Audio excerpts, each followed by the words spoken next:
मन लगाकर सुनिए दोस्तों, क्या आपने कभी गौर किया है कि हमारा मन एक पल के लिए भी शांत नहीं रहता? जैसे ही आंख बंद करो, दिमाग में हजारों विचार उमड़ने लगते हैं।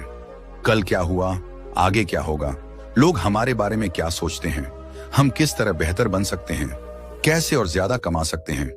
ये तमाम सवाल हमारे भीतर लगातार घूमते रहते हैं। यही अंतहीन हलचल है जो इंसान को थका देती है।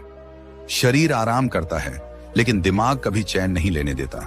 यही कारण है कि नींद आती भी है तो गहरी नहीं होती।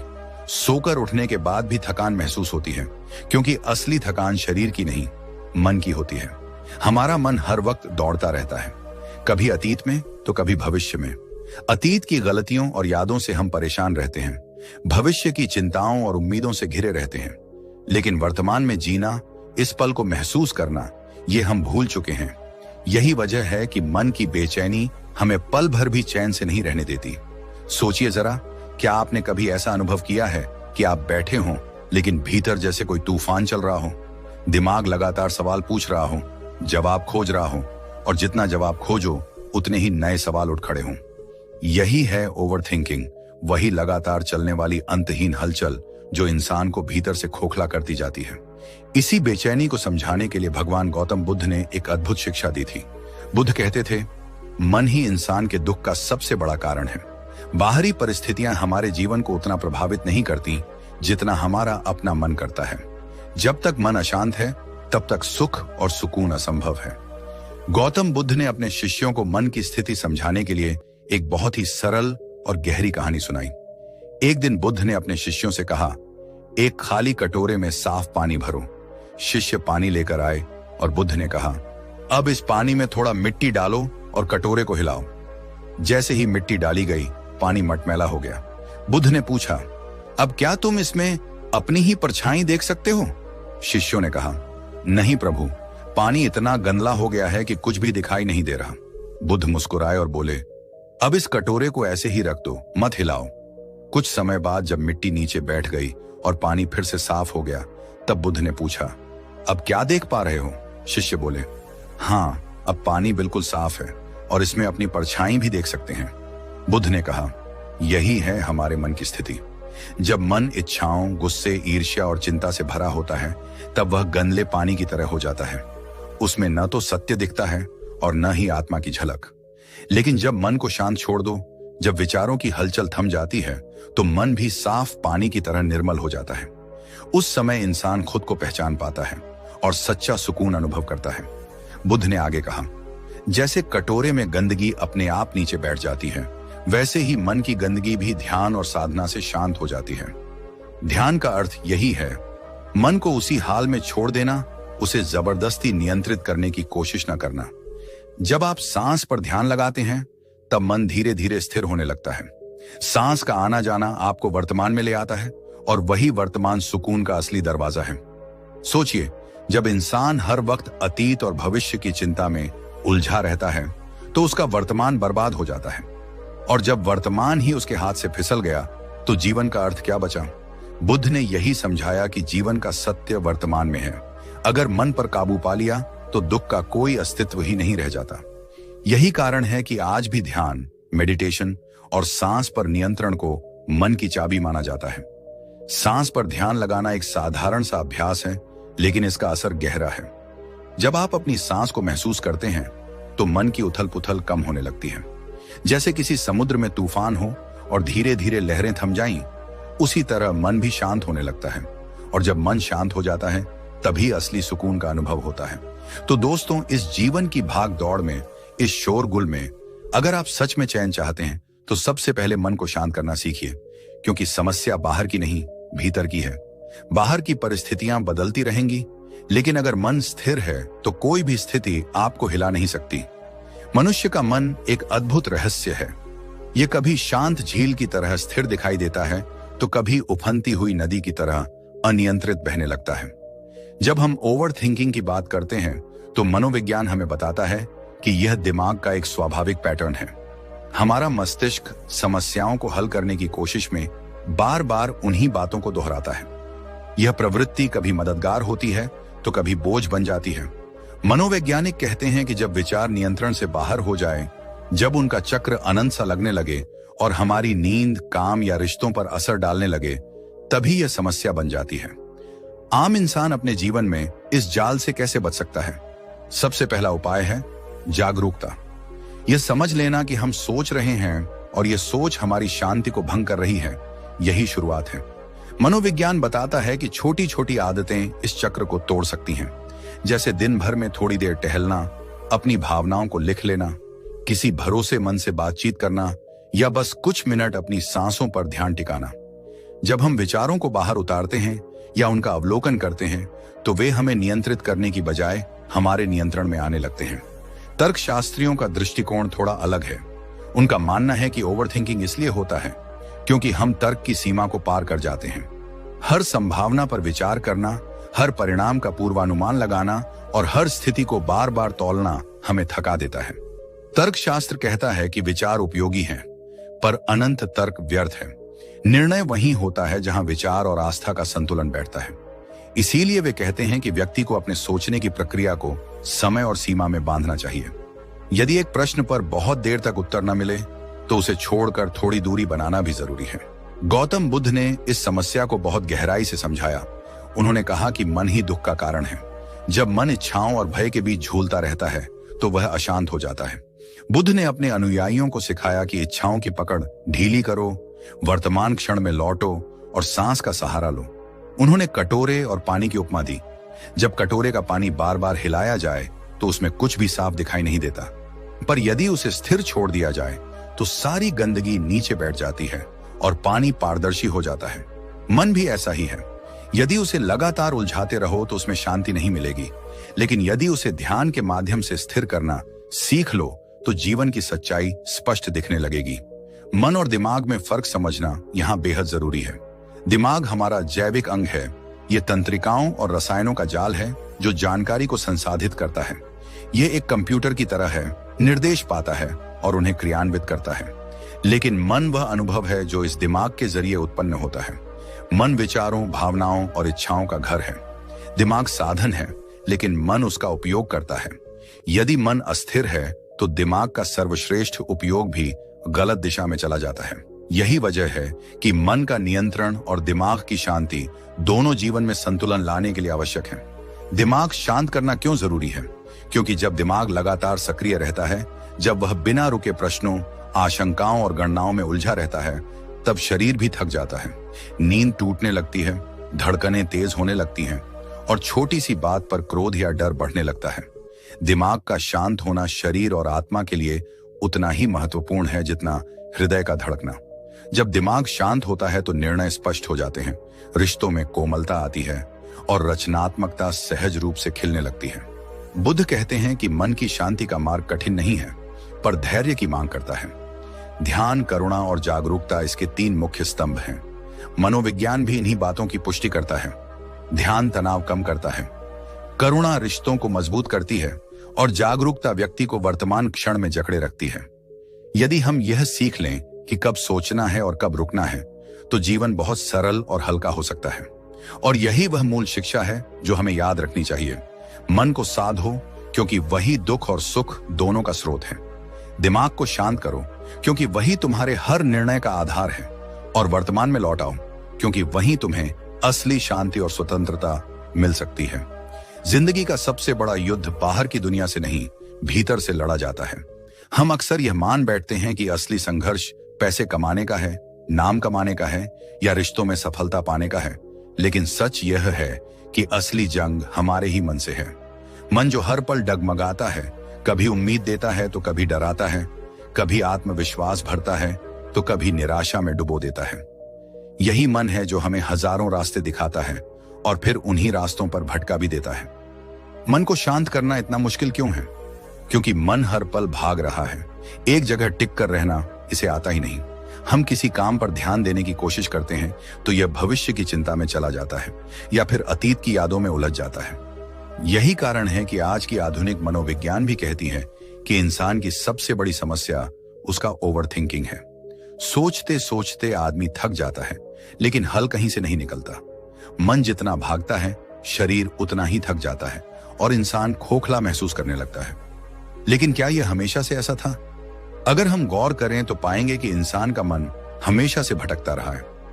प्राचीन काल में भी ऋषि मुनियों ने मन को काबू में करने के लिए तप और ध्यान किए।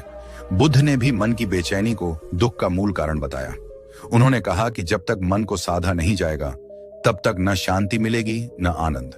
अब सवाल उठता है कि मन को कैसे साधा जाए। बुद्ध ने ध्यान का मार्ग बताया।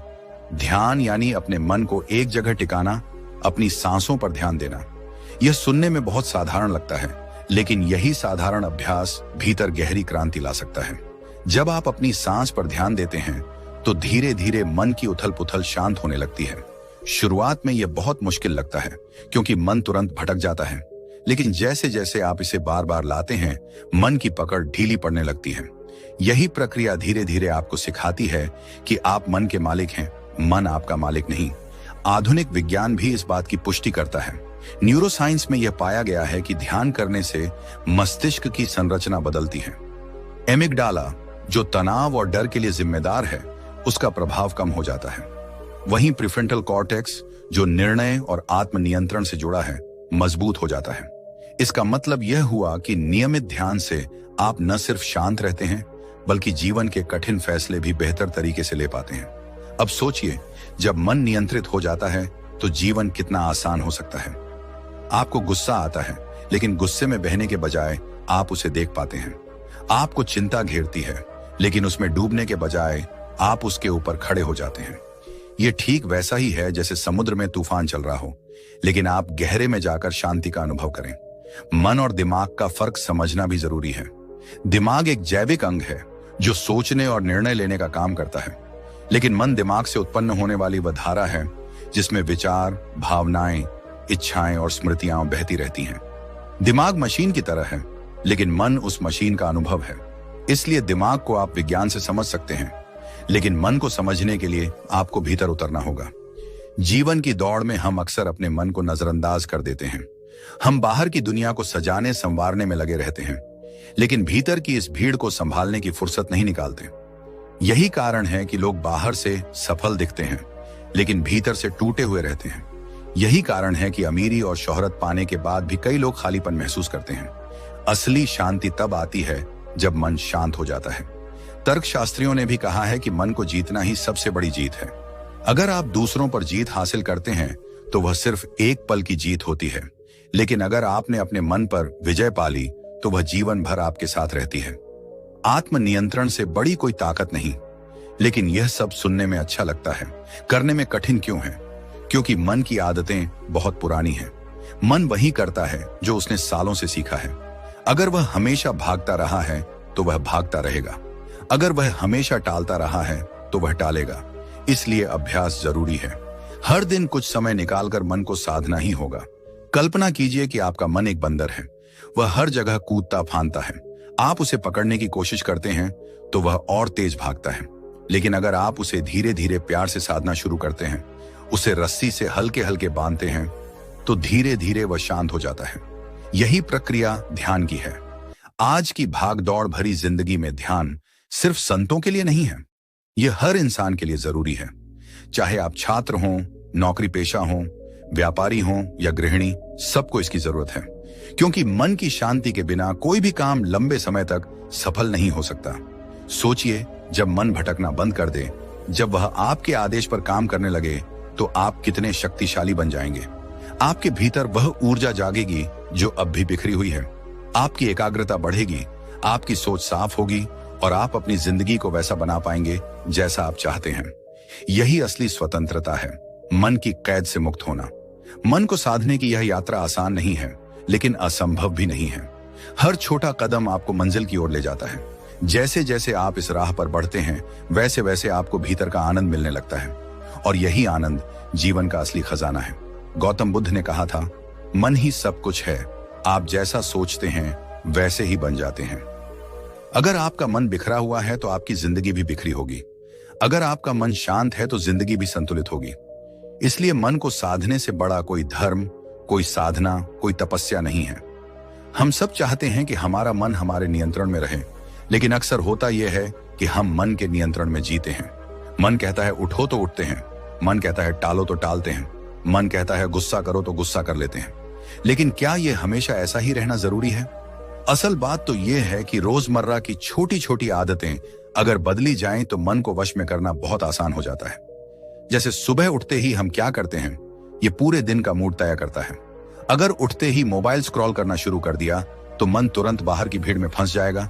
लेकिन अगर उठते ही 2 मिनट गहरी सांसें लेकर खुद को स्थिर किया तो मन को संकेत मिलेगा कि दिन की शुरुआत शांत तरीके से होनी है। यही पहली आदत है, सुबह का पहला कदम सही दिशा में उठाना। इसके बाद आता है दिन भर में विचारों का बोझ। ज्यादातर लोग हर छोटी बात पर मन में कहानियां बनाने लगते हैं। यह हुआ तो वह होगा, अगर उसने यह कहा तो मैं क्या जवाब दूंगा, अगर काम बिगड़ गया तो क्या होगा। यह आदत मन को बेकाबू बना देती है। इसको साधने का एक बेहद आसान तरीका है, हर बार जब कोई विचार दौड़ने लगे तो उसे पकड़कर सांस पर वापस लौट आना। सांस हमेशा यही है, अभी है, वर्तमान में है। इस अभ्यास से धीरे धीरे मन को सिखाया जा सकता है कि वह अतीत और भविष्य के जाल में न फंसे बल्कि वर्तमान में टिके। तीसरी बात है शब्दों की ताकत। हम दिन भर में खुद से क्या बोलते हैं, यही हमारे मन की दिशा तय करता है। अगर बार बार खुद से कहा कि मैं थक गया हूं, मैं कमजोर हूं, मुझसे नहीं होगा, तो मन उसी हिसाब से प्रतिक्रिया देगा। लेकिन अगर खुद से कहना शुरू किया कि मैं सक्षम हूं, मैं शांत हूं, मैं संभाल सकता हूं, तो मन धीरे धीरे उसी राह पर ढल जाएगा। इसीलिए सकारात्मक वाक्य या अफर्मेशन सिर्फ दिखावा नहीं होते, यह सच में मन को वश में करने का अभ्यास बन सकते हैं। चौथी आदत है काम और आराम का संतुलन। हम सोचते हैं कि मन को काबू करने का मतलब है उसे लगातार काम में झोंक देना, लेकिन सच ये है कि थका हुआ मन और ज्यादा भटकता है। अगर आप दिन भर में छोटे छोटे ब्रेक लेकर खुद को ताजा करें तो मन को दोबारा से रीसेट होने का मौका मिलता है। जैसे काम के बीच 5 मिनट का शांत बैठना, किसी पेड़ को देखना, पानी पीना या हल्की स्ट्रेचिंग करना, ये छोटी छोटी बातें मन को स्थिर करने में मदद करती हैं। और अंत में सबसे जरूरी है कृतज्ञता का भाव। दिन के अंत में अगर आप कुछ पल निकालकर सोचें कि आज मेरे जीवन में क्या अच्छा हुआ, किन बातों के लिए मैं शुक्रगुजार हूं, तो मन धीरे धीरे शिकायत और नकारात्मकता छोड़ने लगेगा। कृतज्ञता मन को वश में करने का सबसे सुंदर अभ्यास है, क्योंकि यह मन को बाहर की तुलना और असंतोष से खींचकर भीतर की तृप्ति में ले जाता है। इन सबको मिलाकर देखें तो पता चलता है कि मन को वश में करने के लिए किसी बड़े पहाड़ को चढ़ने की जरूरत नहीं है। रोजमर्रा की ये सरल आदतें, सुबह की शुरुआत, सांस पर लौटना, सकारात्मक शब्द, काम और आराम का संतुलन और कृतज्ञता का भाव, यही वो रस्सियां हैं जिनसे मन के उस बेचैन बंदर को धीरे धीरे शांत किया जा सकता है। और जब मन शांत होता है तो जीवन अपने आप संतुलित और सुंदर हो जाता है। जब इंसान अपने मन को साध लेता है तो उसकी पूरी दुनिया बदल जाती है। यह बदलाव बाहर से देखने पर अचानक दिखाई नहीं देता, लेकिन भीतर से ऐसा लगता है मानो सब कुछ नया जन्म ले चुका हो। जैसे कोई बच्चा पहली बार चलना सीखता है और उसके सामने अचानक पूरी दुनिया खुल जाती है, ठीक वैसे ही मन को वश में करने वाला व्यक्ति जीवन को एक नए नजरिए से देखने लगता है। पहले जो चीजें भारी लगती थीं, वही हल्की लगने लगती हैं। पहले जिन बातों पर गुस्सा आता था, अब उन पर मुस्कुराया जा सकता है। जिन मुश्किलों से पहले दिल कांपता था, अब उनमें भी साहस दिखाई देता है। मन वश में होते ही सबसे बड़ा बदलाव यह होता है कि हम अपनी भावनाओं के गुलाम नहीं रहते। गुस्सा आता है तो हम उसमें बहकर किसी को चोट नहीं पहुंचाते, बल्कि गुस्से को देखते हैं और उसे पिघलने देते हैं। दुख आता है तो हम उसमें डूबते नहीं, बल्कि उसे समझते हैं और उससे सीख लेते हैं। खुशी मिलती है तो उसमें खोकर अहंकारी नहीं होते, बल्कि कृतज्ञ होते हैं।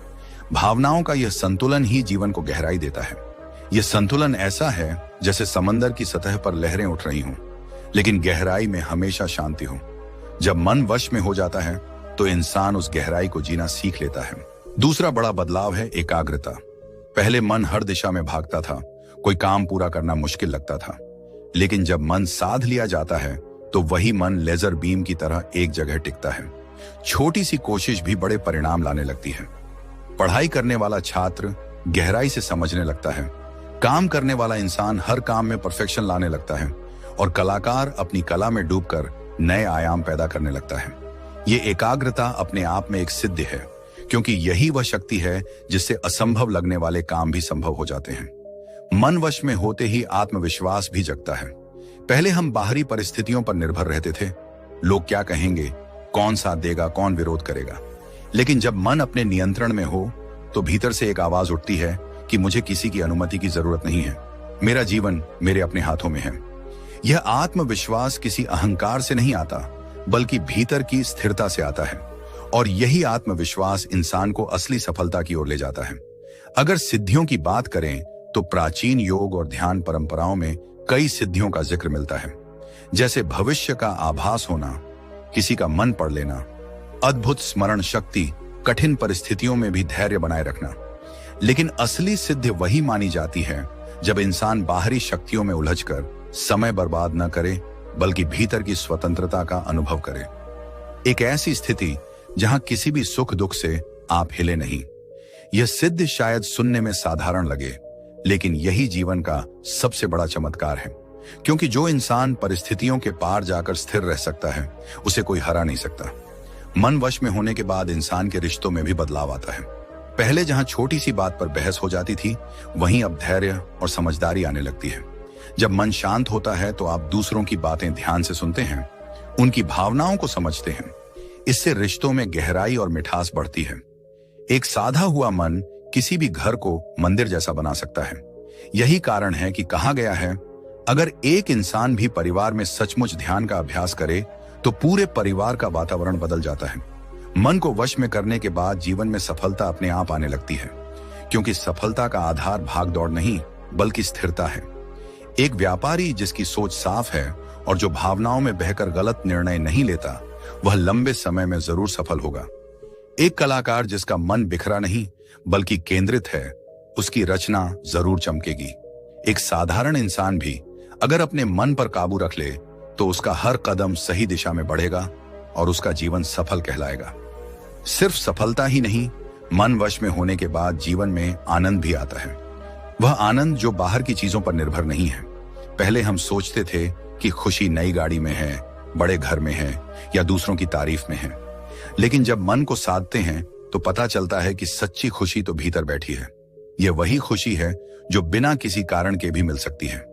आप साधारण सी हवा को महसूस करके प्रसन्न हो सकते हैं, पानी पीकर कृतज्ञ हो सकते हैं, किसी की मुस्कान देखकर संतुष्ट हो सकते हैं। यही आनंद जीवन को सार्थक बनाता है। बुद्ध ने भी कहा था कि जब मन पूरी तरह शांत होता है तो इंसान निर्वाण की स्थिति तक पहुंच सकता है। यह कोई काल्पनिक बात नहीं है, बल्कि एक गहरा अनुभव है। निर्वाण का मतलब है जन्म मरण के चक्र से मुक्त होना, दुख और सुख दोनों से परे जाना। एक ऐसी स्वतंत्रता जो शब्दों में नहीं बताई जा सकती। यह परम सिद्धि है और मन को साधे बिना इसे पाना असंभव है। आज की भाषा में कहें तो मन वश में करने के बाद इंसान जीवन को हल्केपन से जीना सीख लेता है। तनाव चाहे कितना भी हो, भीतर का संतुलन नहीं टूटता। दूसरों की सफलता देखकर जलन नहीं होती, बल्कि प्रेरणा मिलती है। असफलता मिलने पर आत्मग्लानि नहीं होती, बल्कि सीख मिलती है। यह वह स्थिति है जहां इंसान अपने जीवन का मालिक बन जाता है। सोचिए, अगर आपका मन हर वक्त आपके साथ है, आपको धोखा नहीं देता, आपको भटकाता नहीं, तो आप क्या क्या कर सकते हैं? आप अपने लक्ष्यों को पूरा कर सकते हैं, अपने रिश्तों को मजबूत बना सकते हैं, अपने स्वास्थ्य को अच्छा रख सकते हैं और सबसे जरूरी, आप खुद के साथ खुश रह सकते हैं। यही असली सफलता है। कहा जाता है कि जिसने अपने मन को जीत लिया, उसने पूरी दुनिया जीत ली। यह वाक्य सिर्फ एक कहावत नहीं है, बल्कि जीवन का सबसे बड़ा सत्य है। बाहर की जीत अस्थायी है, लेकिन भीतर की जीत स्थायी है। और यह भीतर की जीत हर किसी के हाथ में है, चाहे वह कोई भी हो, किसी भी स्थिति में हो। तो जब मन वश में हो जाता है तो जीवन सिर्फ जीने लायक नहीं रह जाता, बल्कि जश्न बन जाता है। हर दिन एक नया उत्सव लगता है, हर पल एक नई कविता जैसा लगता है। यही मन को साधने का फल है, यही जीवन की असली सिद्धि है और यही वह रास्ता है जो हमें न सिर्फ सफल बनाता है, बल्कि पूर्ण भी बना देता है। मन को जीतने की यात्रा आसान नहीं है, लेकिन यह यात्रा जितनी कठिन दिखती है, उतनी ही सुंदर भी है, क्योंकि हर कदम पर यह हमें भीतर से हल्का करती है, हमें अपनी सच्ची पहचान से जोड़ती है। और यहीं से आती हैं वे चमत्कारी विधियां जिनकी चर्चा संतों ने की है और जिन्हें आधुनिक जीवन में भी अपनाया जा सकता है। पहली विधि है ध्यान की। ध्यान का मतलब केवल आंखें बंद करके बैठ जाना नहीं, बल्कि खुद को देखने की कला है। जब आप शांति से बैठकर अपनी सांस को महसूस करते हैं तो धीरे धीरे यह एहसास होता है कि विचार तो आते जाते रहेंगे, लेकिन आप उनसे अलग हैं। यह साधना छोटी लग सकती है, लेकिन यह भीतर एक गहरी क्रांति का बीज बो देती है। दूसरी विधि है संतुलित दिनचर्या। हमारा मन अक्सर बेकाबू इसलिए होता है क्योंकि हमारी जीवन शैली बिखरी हुई होती है। नींद का कोई नियम नहीं, खाने पीने का कोई समय नहीं, काम और आराम का कोई संतुलन नहीं। ऐसे में मन कैसे स्थिर रहेगा? जब आप अपने दिन को एक लय में ढालते हैं तो मन भी उसी लय में बन जाता है। सुबह सूर्योदय से पहले उठना, हल्का व्यायाम करना, संतुलित आहार लेना, ये सब छोटी बातें लग सकती हैं, लेकिन यही वह आधार हैं जिस पर स्थिर मन की इमारत खड़ी होती है। तीसरी विधि है संगति। आप किसके साथ समय बिताते हैं, किसकी बातें सुनते हैं, कौन सा साहित्य पढ़ते हैं, कौन से वीडियो देखते हैं, यह सब आपके मन की दिशा तय करता है। अगर संगत नकारात्मक हो तो मन भी वैसा ही हो जाएगा, लेकिन अगर आप अच्छे विचारों, ज्ञान और प्रेरणा से जुड़ेंगे तो आपका मन स्वतः बदलने लगेगा। यही कारण है कि कहा गया है, जैसी संगति वैसा रंग। चौथी विधि है सेवा और करुणा। जब इंसान केवल अपने बारे में सोचता है तो उसका मन संकीर्ण और स्वार्थी हो जाता है, लेकिन जब वह दूसरों की मदद करता है, बिना किसी स्वार्थ के किसी का भला करता है, तो मन धीरे धीरे पवित्र होने लगता है। सेवा करना मन के अहंकार को तोड़ता है और करुणा उसे नम्र बनाती है। यही अभ्यास हमें भीतर से मुक्त करता है। पांचवी और सबसे गहरी विधि है जागरूकता। इसका अर्थ है कि आप हर समय अपने मन की गतिविधियों पर नजर रखें। गुस्सा आ रहा है तो बस देखें, भय उठ रहा है तो देखें, ईर्ष्या आ रही है तो देखें। ये देखने का अभ्यास ही मन को बदल देता है। धीरे धीरे आप समझने लगते हैं कि आप मन नहीं हैं, आप उसके साक्षी हैं, और यही साक्षी भाव मन को काबू करने की असली कुंजी है। इन 5 विधियों को जब कोई अपने जीवन में उतारता है तो धीरे धीरे उसका मन उसकी पकड़ से बाहर जाने के बजाय उसकी आज्ञा का पालन करने लगता है। अब वही इंसान जो पहले छोटी सी बात पर टूट जाता था, कठिन परिस्थितियों में भी स्थिर खड़ा रहता है। वही व्यक्ति जो पहले डर और चिंता से जकड़ा रहता था, अब सहज और प्रसन्न रहता है। ये बदलाव धीरे धीरे जीवन की हर परत में दिखाई देने लगता है। रिश्तों में मिठास बढ़ने लगती है, काम में दक्षता आ जाती है, और जीवन एक बोझ नहीं बल्कि एक उत्सव बन जाता है। और जब मन इस तरह वश में होता है तो उससे अनेक सिद्धियां भी प्रकट होने लगती हैं। यहां सिद्धियों का मतलब केवल अलौकिक शक्तियों से नहीं है, बल्कि वे गुण जो जीवन को असाधारण बना देते हैं। जैसे आत्म संयम, जो आपको हर परिस्थिति में संतुलित रहने की ताकत देता है। जैसे धैर्य, जो कठिन समय में आपको टूटने से बचाता है। जैसे एकाग्रता, जिससे आपका काम सहजता से पूरा होने लगता है। और सबसे बड़ी सिद्धि है संतोष, जो जीवन को एक ऐसी तृप्ति से भर देता है जिसे बाहरी वस्तुएं कभी नहीं दे सकती। यही वह अवस्था है जिसे प्राप्त करके इंसान समझता है कि सफलता केवल बाहरी उपलब्धियों का नाम नहीं है। सफलता का मतलब है भीतर की शांति, भीतर की स्वतंत्रता और भीतर की खुशी।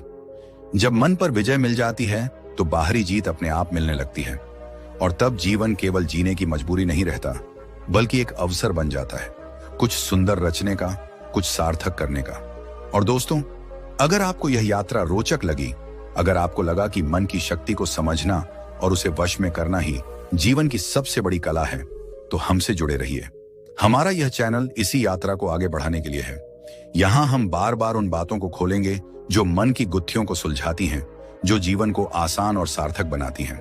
तो अगर आपने अभी तक चैनल को सब्सक्राइब नहीं किया है तो कर लीजिए, ताकि आप इस साधना पथ में हमारे साथ जुड़े रहें। हर लाइक और कमेंट सिर्फ एक बटन क्लिक नहीं है, यह हमारी साझा यात्रा का हिस्सा है। तो चलिए मिलकर अपने मन को जीतने की इस यात्रा को आगे बढ़ाएं और जीवन को एक सच्चे उत्सव में बदल दें। धन्यवाद।